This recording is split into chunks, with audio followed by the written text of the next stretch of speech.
Hello everyone, you're listening to The Right Side of Gaming. Today we're going over the May 20th patch update notes, or at least the stuff that I think is important, because there's a lot of stuff that we've either already covered and talked about, or it's something minor, like you have some bug fixes, some behind-the-scenes graphic stuff, which I do really appreciate, don't get me wrong, or things like that. I just want to make sure I hit what I think are sort of the key highlights. Now to start with, we actually know where everything in the new Battle Pass is going to be. From levels 2 through 8, they've made some changes. You're going to get some actual spell unlocks and some spell page packs and spell infusions. So level 2, you're going to get Parasitic Infection, Brood Widow, and a spell page pack. Level 3, you're going to get Glorious Anthem, Lorekeeper Sphinx, and a Benalish Archer spell infusion. I think Arch is meant to be Archer. At level 4, you're going to unlock the Pyromancer class. Its starter deck spells, Goblin Rush, Shock, Bathe, and Dragonfire, and you'll get a gold chest. At level 5, you're going to get Thought Cadence, Virulent Ooze, and an unrefined Aether chest. At level 6, you'll get Veteran Bodyguard, Ghoulish Infector, and the Penumbral skin for the Light Piercer Angel. At level 7, you're going to get a Spell Page pack and an Icicle spell infusion. And at level 8, you're going to get Draconic Flux Legendary Artifact, which, if memory serves, is the one that'll let you summon dragon tokens, so that's going to be really fun. And you're going to get the Pyromancer costume.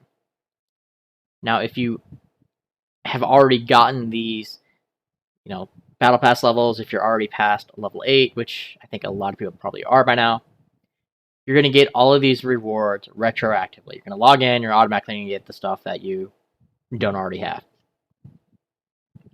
And again, you can buy Battle Pass levels now, which I think we've already covered. But if you are one of those people who's just getting started and you don't have this stuff just yet, well, you're going to be able to catch up.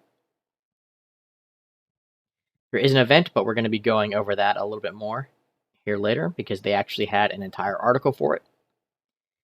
If you are one of those newer players, they have a Codex of Knowledge now that they've added to your social hubs, your realm, and your sanctum. That's going to give you a little more information about the world, the game information, the tutorial, all that stuff that maybe you're new, you don't really know what something means. You now have a place you can go and try to get a little more detail about it. We are, in fact, getting another story chapter, and it's the one on Benalia, which I really thought was going to happen, and was right, so I'm really happy about that. It's nice to have more like actual content, and it's going to be important to do that. We're going to cover why here in a little bit. But you're going to get to help Raul Zarek uncover the truth behind the Mysterious Planeswalker, which is our evil Planeswalker here. If you remember the Twitter teaser where we got to see sort of part of the sword, I think. This is the whole image. This is our evil Planeswalker. Hopefully we're going to get a little bit more info about who she is and what she's up to. There's a lot of just your general fixes and stuff. I do not PvP, so I haven't paid a whole lot of attention to this. Wasn't really sure if my computer could handle it, so I didn't really want to try. But I guess PvP said you could get Aether. Turns out you can't. They've changed it to make sure that you know that no, you don't get Aether for PvPing, but you will be getting gold for your wins and losses. I assume more gold for a win and then for a loss, but who knows? We'll probably have to wait for some more details there. You can now get 1 world enchantment by playing expert per day rather than 7 weekly. And when you play master, you can get 3 world enchantments per day instead of 7 weekly.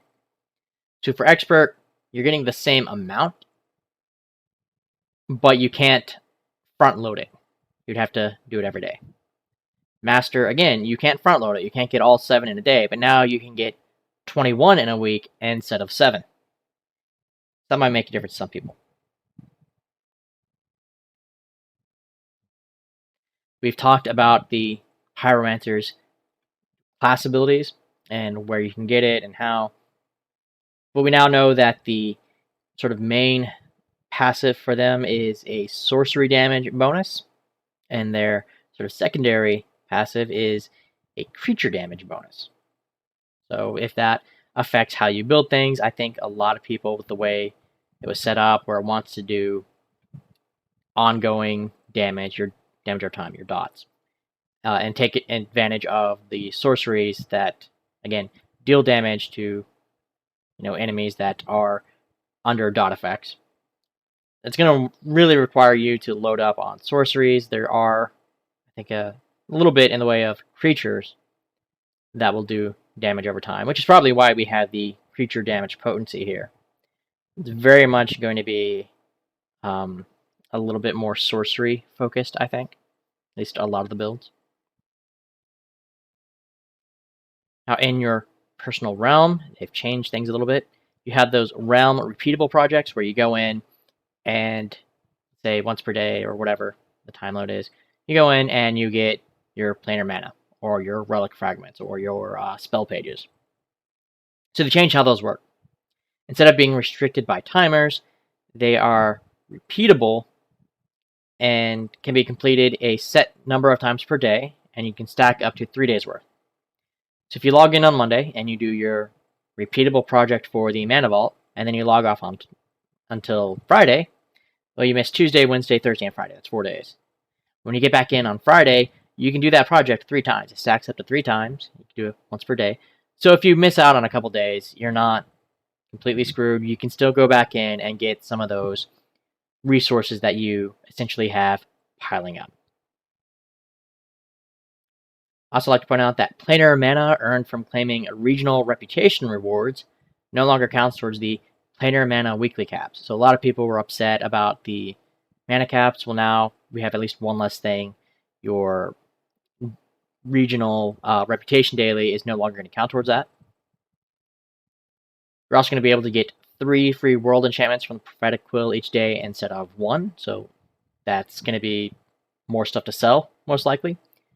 But it's extra gold, and maybe you'll get one that you really like, or you get the high-level version of it. Or maybe you actually just want to start loading up on world enchantments. The realm, structure, and land projects have had their planar mana and chromatic mana costs substantially reduced. We don't know what the costs are going to be, but a lot of people are complaining about just how much you'd have to grind. And they were saying, at higher levels, you'd have to grind a month or 2 months worth just to have enough planar mana to advance stuff in your realm. And now they're trying to make that a little easier on us. So they are paying attention to our concerns, and it sounds like they are listening. So I can at least appreciate that. I think we do have to give them some credit. I think that was everything that I really wanted to point out in here. We go over to the article for the sort of new event. After you complete Chapter 4, the Chasing Answers, you're going to unlock Shadow Asylum, a black-green rare sorcery spell that's going to create a hazard at a target location. It's going to deal damage to enemies inside of it, and the first time you or your ally step into it, it's going to grant you greater resistance and hexproof for 5 seconds. There's also going to be a new event that goes from May 20th to June 10th, so that's another 3-week event, just like the Mana Rig. And again, you have to get 14 days worth of items. In this case, it's stolen artifacts. But just like the Mana Rig event, that means that you can miss like a week's worth and still be okay. You only need 14 of the 21 days, essentially. And it works the same way. Each day you go in, you complete the event, you get your, in this case, stolen artifact. You get 14 of them, you go to right there at core in your realm. You turn in the 14, you're going to get Corrosive Salvo, a black-green mythic rare sorcery, some spell infusers for it, and then a bunch of gold and unrefined aether. Now the difference here is you can actually buy stolen artifacts from the Zen shop.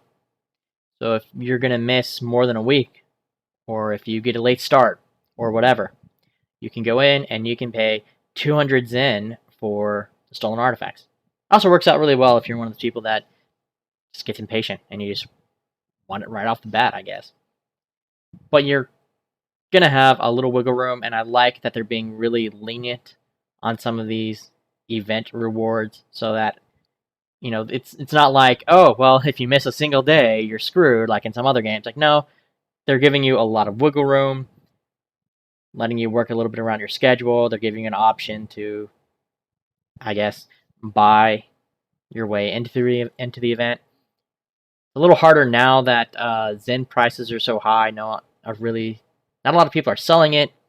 So it might be a little harder to get Zen through gameplay, but it's an option if you do manage to get some of it. Now, I'm going to try to record myself doing the Act 4 Chasing Answers. I don't know if my computer is going to be able to handle it, but I know that there's people that are still interested in the game that maybe aren't playing, and they might want to see sort of the new content and how the story is progressing. If nothing else, I will absolutely take some screenshots and try to give you guys a lore update so that, again, if you're one of those people that you played, you kind of decided you wanted to drop it, you can still know what's going on and how the story is progressing without actually having to jump back in if you're not really sure you want to just yet. I don't know if other people are as invested in the story as I am. I don't know. But there's bound to be someone out there that's curious. So I'm going to at least try to do my best for you. But I think that's all I had for today. Thank you guys so much for listening. If you'd like to leave a like, comment, subscribe, that'd be great. If not, that's okay too. I understand. Either way, I hope you have an awesome day, and I will catch you next time.